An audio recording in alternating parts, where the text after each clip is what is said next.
Welcome back. Iran's supreme leader Ayatollah Ali Khamenei has defended his country's armed forces as he rallies support after the army admitted shooting down a Ukrainian passenger plane by mistake. The Iranian leader spoke at the Friday prayers in Tehran for the first time in 8 years amid public fury. Juliana Olayenka has more on Around the World in 5. Good evening from the Channel's newsroom in London. Iran's supreme leader Ayatollah Ali Khamenei has used his first Friday sermon address in 8 years to attack the US government and to defend the country's Revolutionary Guard. In a rare address, the Ayatollah also called for national unity and said the West had used the shooting down of the Ukraine International Airlines plane to overshadow the killing of senior Iranian general Qasem Soleimani.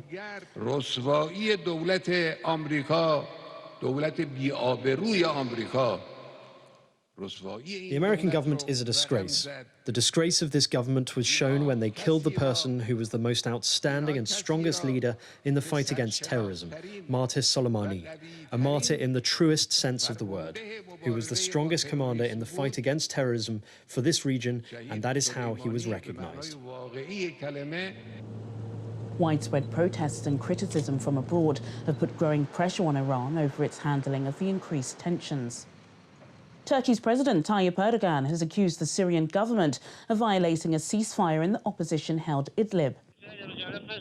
Various reports suggest that dozens of civilians have been killed in airstrikes within the past 48 hours, despite a ceasefire brokered earlier this month between Russia and Turkey. In what appears to be a separate incident, this video footage has been released showing a young girl being pulled out alive from the rubble of a collapsed building by the Syrian Civil Defensive Forces. Greta Thunberg has led a demonstration in Lausanne, Switzerland, ahead of next week's World Economic Forum. The Swedish teenage activist denounced the lack of government action to tackle climate change and urged world and business leaders in Davos to enact stronger environmental policies. We are now in a new year, and we have entered a new decade. And so far, during this decade, we have seen no signs whatsoever that real climate action is coming. And that has to change. To the world leaders and those in power, I would like to say that you haven't seen anything yet. You have not seen the last of us. We can assure you that.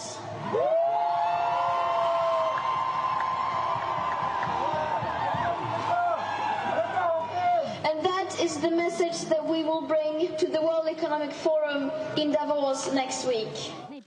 Chinese President Xi Jinping has met with Myanmar's state councillor Aung San Suu Kyi during a two-day state visit to the country. Over the next couple of days, Xi is expected to solidify plans for China's Belt and Road Initiative, as Myanmar plays a strategic regional role. The visit coincides with the 70th anniversary of the establishment of diplomatic relations between the two countries. A funeral has been held for a volunteer firefighter who was killed last month while battling bushfires in Australia's New South Wales. Samuel McPaul was 28 and is part of 29 people to have been killed in the fires since September. He leaves behind a wife who is expecting their first child. Australia's bushfire crisis has destroyed more than 2,500 homes and razed an area roughly a third of the size of Germany. In other parts of the country, a severe weather warning is in place after marble-sized hailstones battered parts of Canberra, Australia's capital city. This amateur clip does not appear to show the severe weather causing too much damage, but in the past, hailstones have left thousands of cars with smashed windows. Thailand has found a second case of a new Chinese coronavirus ahead of next week's Lunar New Year holidays, which is expected to attract hundreds of thousands of visitors. The coronavirus, which causes cold-like symptoms, including a runny nose, headaches, a sore throat and a fever, has never been seen before and has not yet been named. Now that 2 cases have been identified outside of China, the World Health Organization has warned hospitals worldwide to prepare for a potential global spread. And finally, residents from across the Spanish capital gathered enthusiastically with their animals to celebrate the feast of St. Anthony.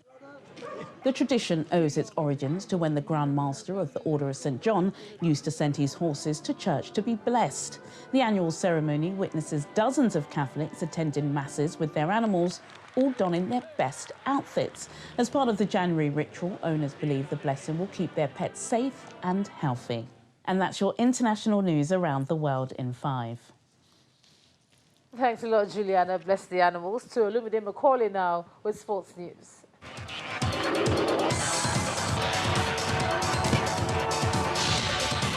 Thank you, Ijoma. Hello and welcome to Sports News. The Karate Federation of Nigeria has applauded the performance of its athletes at the West African Championships in Mali. Nigeria won 2 gold, 9 silver and 7 bronze medals to place 4th behind Senegal, Burkina Faso and host Mali. Nigeria have crashed out of the ongoing 2020 Africa Men's Handball Nations Cup in Tunisia after suffering a 24-26 points loss to Gabon in their second group game. The first half ended in favor of Gabon, 14-13, but Nigeria could not upturn the deficit as they slipped 11-12 in the second half. Liverpool manager Jurgen Klopp has called the decision to switch the 2021 Africa Cup of Nations to January and February a catastrophe. The European champions face losing African Player of the Year Sadio Mane, Mohamed Salah and Naby Keita for a significant spell next season after the AFCON, which will be hosted in Cameroon, was switched back to its former slot in the calendar. Club says while the rearranged timing of the AFCON will not affect the future of African players already at the club, it could put him off signing more in the future. Premier League referees have been told to start using pitchside monitors for red card decisions where it's felt they should have the final say. The Professional Game Match Officials Limited, the body that manages elite referees, has issued the guidance. The only time the monitors have been used this season is by Michael Oliver in an FA Cup third-round tie between Crystal Palace and Derby County. As a result, he upgraded a yellow card for Palace's Luka Milivojevic to a red. This is the sort of incident where they are now set to be used in top-flight games. And that's it on Sports News. Ijoma, back to you.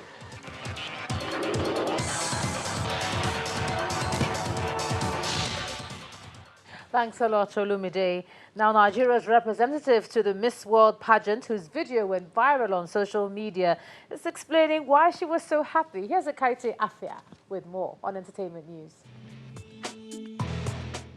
Here are your trending entertainment stories.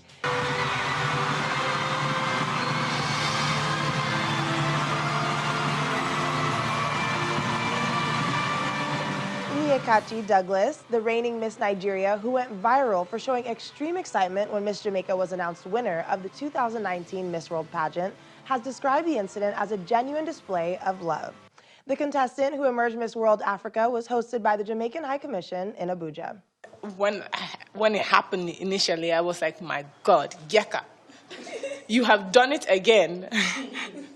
And then, you know, I was just thinking to myself, this is not, I genuinely was happy for this girl. Like, I couldn't even hold it down for 10 seconds and waited till the camera wasn't focused on me anymore.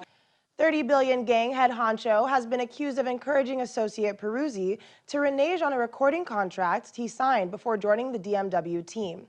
His accuser, King Patrick, alleged on social media that he signed Peruzzi in the year 2016 and that Davido's monster hit track Fire was originally recorded for his music imprint.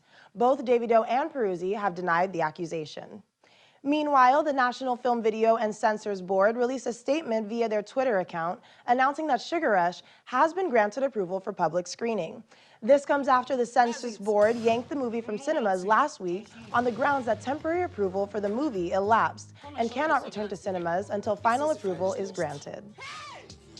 Burna Boy has received Brit Award nominations for Location featuring Dave and a nomination for Best International Male Artist. This follows his Grammy nomination for his album, African Giant. And that's all for tonight. I'm Akaita Afia, and the News at 10 returns shortly. Thanks a lot, Ekaite. And the main news again.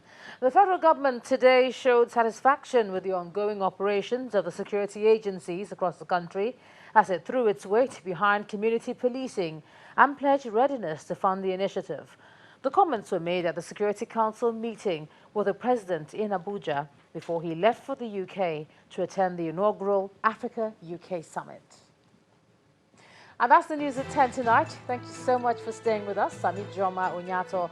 Do have a great weekend and good night.